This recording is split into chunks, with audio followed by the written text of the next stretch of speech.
ରଜ ସରିଗଲା ବୋଲି କ'ଣ ମୋ କ୍ଷୀର ପୋଡ଼ ପିଠାର ରେସିପିଟା ବି ରହିଯିବ। ଆସନ୍ତୁ ଦେଖିବା।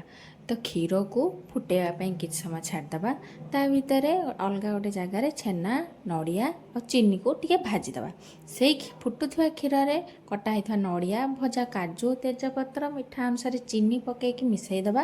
ତାପରେ ଆଉ ଗୋଟେ ଜାଗାରେ ସ୍ୱାଦ ଅନୁସାରେ ଲୁଣ, ପାଣି ଆଉ ଚାଉଳ ଚୁନାକୁ ଗୋଟେ ମଣ୍ଡ କରିକି ସେଇଆକୁ ପକାଇଦେବା କ୍ଷୀରରେ।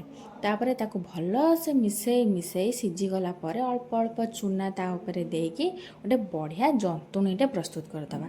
ସେଇ ଜନ୍ତୁଣୀକୁ ଆଉ ଗୋଟେ ଜାଗାରେ ଗୋଟେ ଲେୟାର ଦେଇଦେବା। ତା ଉପରେ ଛେନା ନଡ଼ିଆର ପୁରକୁ ତା ମଝିରେ ଦେଇଦେବା। ତାପରେ ଆଉ ବାକି ରହିଯାଇଥିବା ଜନ୍ତୁଣୀକୁ ତା ଉପରେ ଦେଇକି କିଛି ସମୟ ପାଇଁ ଛାଡ଼ିଦେବା ପୋଡ଼ିବା ପାଇଁ ବା ଷ୍ଟିମ୍ କରିବା ପାଇଁ।